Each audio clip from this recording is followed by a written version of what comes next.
Alors, bonjour mes photographes, bienvenue sur la chaîne La Pause Benoît. Aujourd'hui, je vais vous montrer du nouveau matériel que j'ai acheté pour la chaîne. En fait, c'est surtout lorsque je vais sur le terrain pour filmer, vlogger.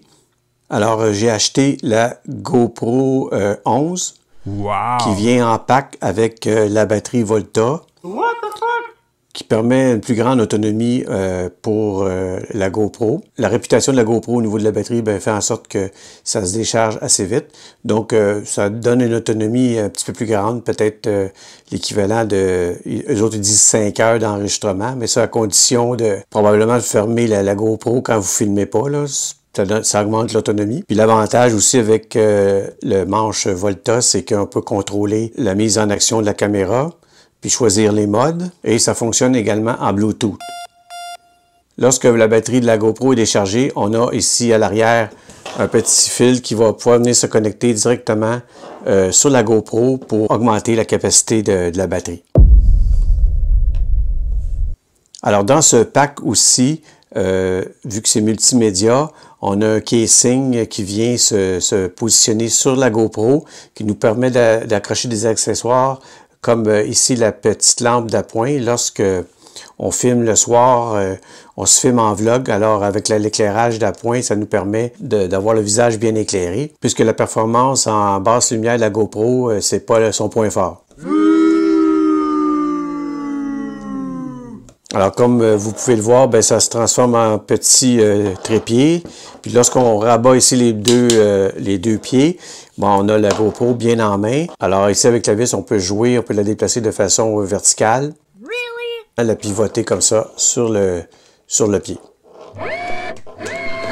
On a l'attache qui est rétractable, qui nous permet évidemment de l'accrocher. Moi, j'ai l'accroche Peak Design, donc si je tourne ma caméra dans l'autre sens, je vais l'accrocher ici sur ma ganse de sac à dos. Puis ça permet évidemment de filmer en marchant, mais moi je préfère la tenir le plus souvent à la main. C'est sûr que c'est pratique lorsqu'on peut faire de la photographie en même temps puis de l'avoir accrochée. Dans le pack média, on a un micro ici intégré avec une petite bonnette ici pour le vent. Alors, dans la GoPro, on peut la programmer lorsqu'on filme derrière. Le son, on peut le placer derrière ou le placer devant. Alors, ça vient dans une petite mallette transportable ici. Il y a quelques accessoires aussi pour la GoPro, surtout des accessoires pour d'accroche. Évidemment, la force de la GoPro, c'est sa qualité d'image et également sa très bonne stabilisation. Et ça fait un ensemble aussi assez léger. Donc, en ce moment, au niveau de la GoPro, on est rendu à la GoPro 13. Donc, évidemment, ici, j'ai eu un bon rabais puisque c'était le démonstrateur chez mon magasin de photos préféré, Photo Gosselin. Alors, ça venait à moitié prix, tout le pack. Le pack est 749 $ plus les taxes. Moi, je l'ai payé moitié prix. Puis, vu que c'est un démo, le magasin donne la même garantie d'1 an. Puis, en fait, le démo était dans la vitrine. Donc, vraiment, il n'y a pas eu d'utilisation en tant que telle. OK. OK.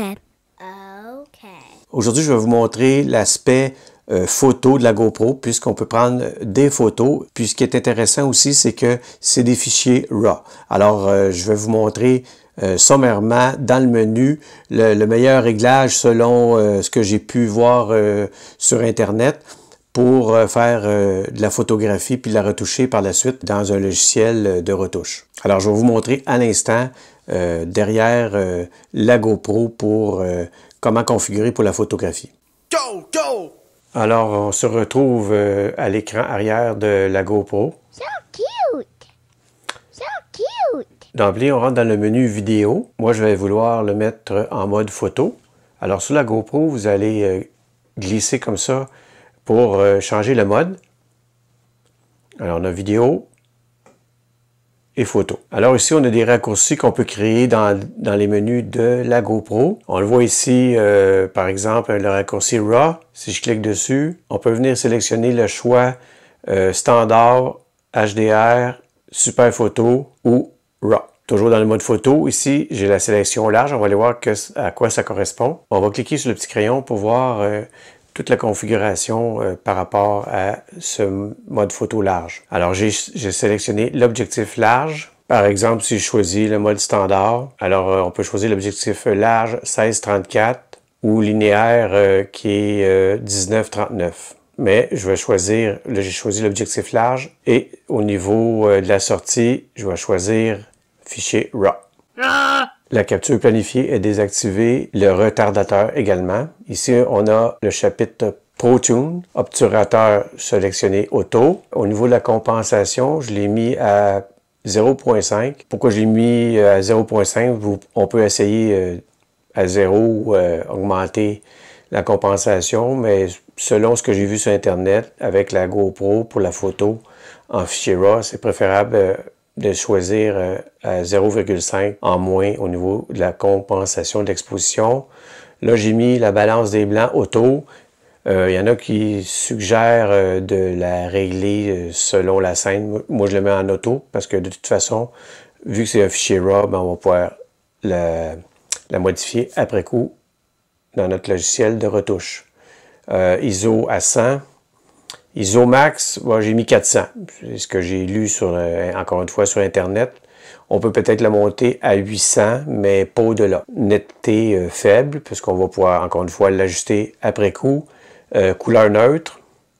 Bon, comme je vous parlais tantôt, au niveau des raccourcis sur l'écran d'accueil, bon, en bas à gauche, j'ai mis objectif. En bas à droite, zoom, le retardateur. Alors, c'est à peu près tout au niveau de la configuration pour la photographie. Alors, si je prends en main ma GoPro et le pied de la Volta, je vais cliquer sur l'icône Bluetooth pour pouvoir synchroniser la caméra et la Volta en Bluetooth. Alors, le témoin est allumé, donc la connexion était faite. Autre point que j'ai pas mentionné, configuration de base, la GoPro, l'écran s'allume à l'avant, mais vous pouvez aller dans les menus pour le désactiver. Si vous faites de la photo de rue, ben les gens vont pas s'apercevoir que vous êtes en mode prise de vue puisque l'écran va rester éteint. En même temps, ça économise la batterie. Par contre, l'écran arrière reste allumé. Alors moi, si je fais de la photo, par exemple, pour déclencher une photo, ben, je vais peser ici sur le bouton central avec le cercle rouge. Mettons, je suis assez stable. Je fais la photo, traitement du fichier RAW et la photo est prise. Yeah. Si je veux consulter la photo que je viens de prendre à l'instant, je vais swiper par le haut et vous avez la photo que je viens de prendre. Évidemment que l'objectif, c'est un très grand angle, c'est 2,7 mm. No. Mais en post-traitement, la correction de l'objectif peut se faire de façon assez bien.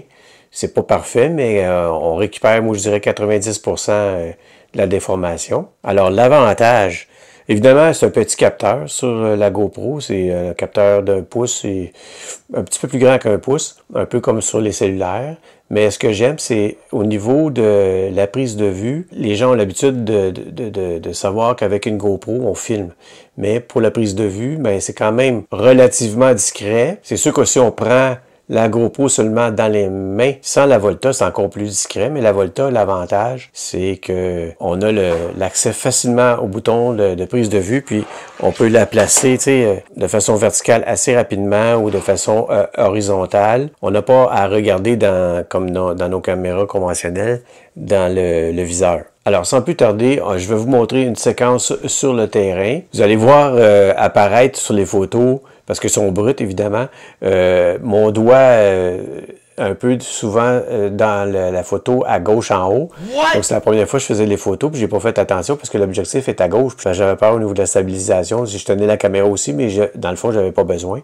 Mais c'est facilement récupérable là, quand on fait la correction de l'objectif. Ça élimine le coin, mais c'est pas plus grave que ça. Par la suite, on va se retrouver dans le logiciel pour vous montrer comment tout corriger les photos par rapport aux corrections de l'objectif et aussi les retouches conventionnelles par rapport à un fichier RAW. Alors, on se retrouve sur le terrain. Alors, ça, c'est le test vocal. Il y a beaucoup de vent.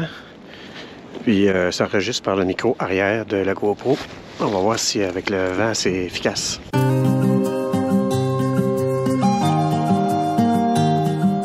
OK, aujourd'hui, comme je l'ai mentionné en introduction, on va prendre quelques photos de bâtiments, puis on va prendre des photos avec les fichiers RAW, puis on va post-traiter ça après. OK, ici j'ai repéré un bâtiment, je vais faire une tentative de photographie.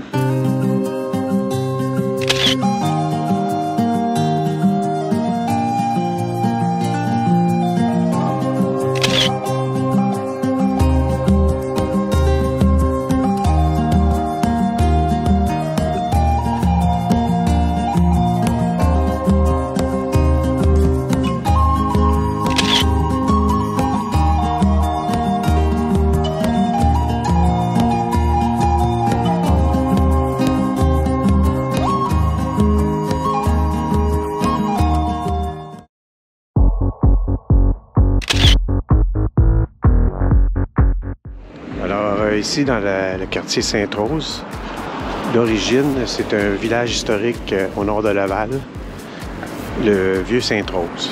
Alors il y a des bâtiments historiques.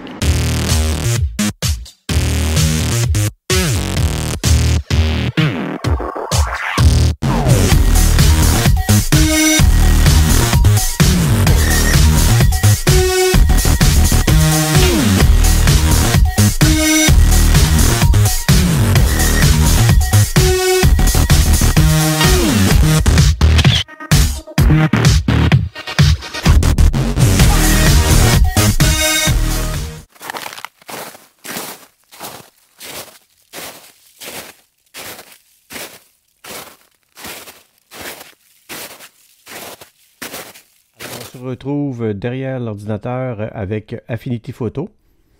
Alors la première photo qu'on voit, je vais la retoucher au complet pour vous montrer. Par la suite, les autres photos, je vais le mettre un peu en accéléré pour voir le résultat. La photo a été prise à ISO 100. La focale de la GoPro, c'est f2.5 2.7. Puis la vitesse qui a été sélectionnée par la GoPro, c'est 4129 secondes. Millième de seconde. Alors pour commencer, on va aller corriger l'objectif pour dresser les perspectives le mieux possible. On va aller sous l'onglet Objectif, puis on va aller dans le menu déroulable ici. Alors j'avais déjà sélectionné auparavant, donc il garde en mémoire là, les différentes GoPro que j'avais sélectionnées. Moi, je vais sélectionner GoPro 10 Black et compatible, puisque dans Affinity Photo, on ne retrouve pas la 11, la 12 et la 13. Peut-être qu'éventuellement, ils vont mettre à jour les fichiers. Alors, comme on peut voir, Affinity Photo corrige en partie l'objectif, mais on peut peaufiner cet ajustement-là. Pour commencer, moi, je vais y aller avec l'échelle.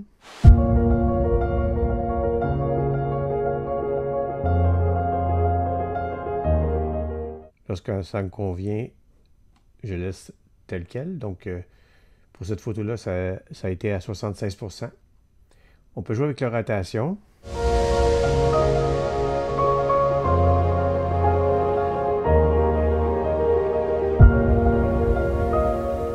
La verticale.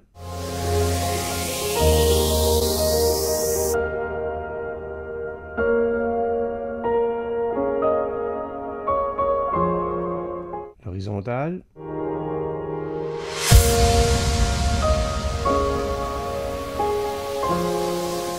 Et la distorsion.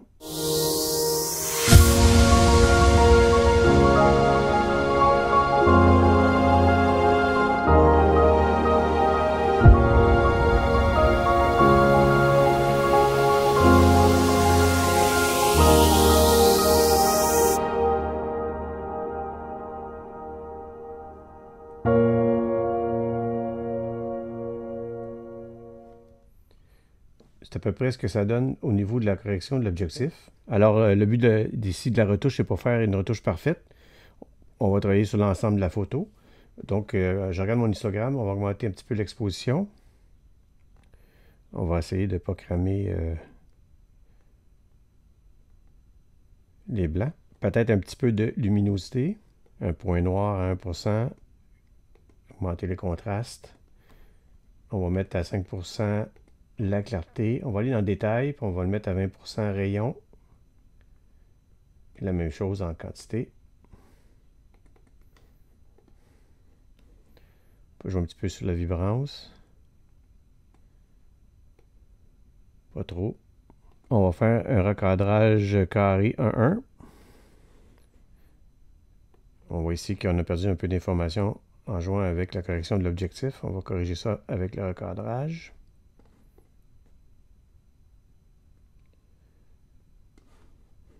Quand ça me convient, je vais cliquer sur Développer. Je vais dupliquer mon calque.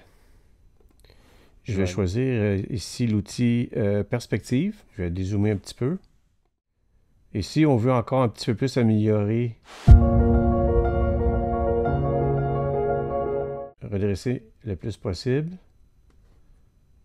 on peut le faire avec cet outil. Vous voyez la différence là? Elle est minime, mais quand même, ça redresse encore un petit peu plus. Peut-être un calque de réglage ici, balance des blancs. Et puis, avec la pipette, aller cliquer dans le blanc des nuages. Là, évidemment, on pourrait utiliser l'intelligence artificielle, puis sélectionner juste le ciel, puis mettre le ciel un petit peu plus froid, et puis l'église, la laisser telle qu'elle, avec une devanture un petit peu plus chaude. Mais ça fait le tour un peu de la retouche, étant donné que le type de focale qu'on a sur la GoPro qui vraiment va déformer les perspectives. On peut rattraper ça en partie en post-production. Je vous ai montré comment. Alors, l'alternative de la GoPro pour faire de la photo, c'est quand même acceptable étant donné qu'on a des fichiers RAW. Puis, lorsqu'on est sur le terrain, ben, ça fait de l'équipement très léger et très portable. On peut aussi tourner des vidéos, évidemment. Alors, je vais vous montrer en accéléré les retouches que j'ai faites des photos que j'ai prises lors de cette sortie photo. Alors, je vous remercie et on se dit à la prochaine.